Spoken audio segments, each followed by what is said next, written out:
Smart TV anda mungkin sedang mengimbas apa sahaja yang ada di skrin TV anda sekarang. Setiap beberapa saat, dia rakam. Ini bukan teori konspirasi, ini sedang dibicarakan di Mahkamah Amerika Syarikat. Beberapa pengeluar TV pintar seperti Samsung, LG, Sony, Hisense dan TCL sedang disaman oleh Peguam Negara Texas. Isunya berkaitan teknologi dipanggil Automatic Content Recognition, ACR.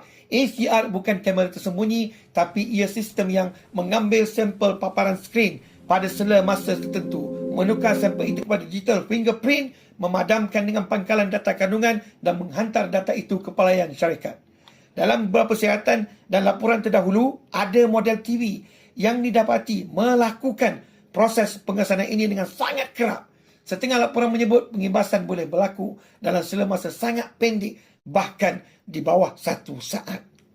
Bukan semestinya simpan gambar penuh seperti screenshot JPEG, tapi ia mengambil sampel frame secara berkala untuk pengecaman kandungan. Maksudnya, jika anda tonton Netflix, Astro, main PlayStation atau sambung laptop anda, ACR boleh cuba kenal pasti kandungan tersebut. Isu utama dalam tindakan undang-undang bukan sekadar teknologi itu wujud. Isunya ialah, adakah pengguna benar-benar diberi penerangan jelas?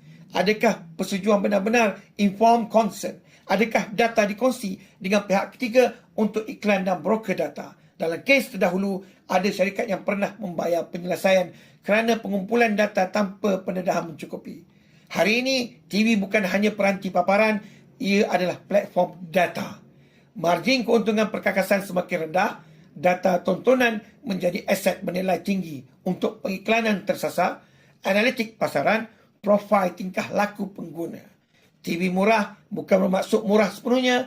Kadang-kadang data pengguna adalah sebahagian daripada modal keuntungan. Jika anda mahu lebih kawalan, pergi setting, pilih privacy, matikan viewing information services. Matikan ACR, samba, live plus, personalized ads. Yang aktif voice recognition jika tak perlu. Pilihan paling selamat, jangan sambung TV ke internet. Kalau mahu lebih teknikal, asingkan TV dalam rangkaian Wi-Fi khas untuk IoT. Ini bukan isu panik, ini isu kesedaran. Smart TV tidak semestinya mengintip dalam maksud dramatik, tapi ia boleh mengimbas dan mengenal pasti apa yang anda tonton pada sela masa tertentu. Dan isu ini kini sedang diuji di Mahkamah Amerika. Privacy bukan tentang paranoid, ia tentang memahami apa yang anda benarkan.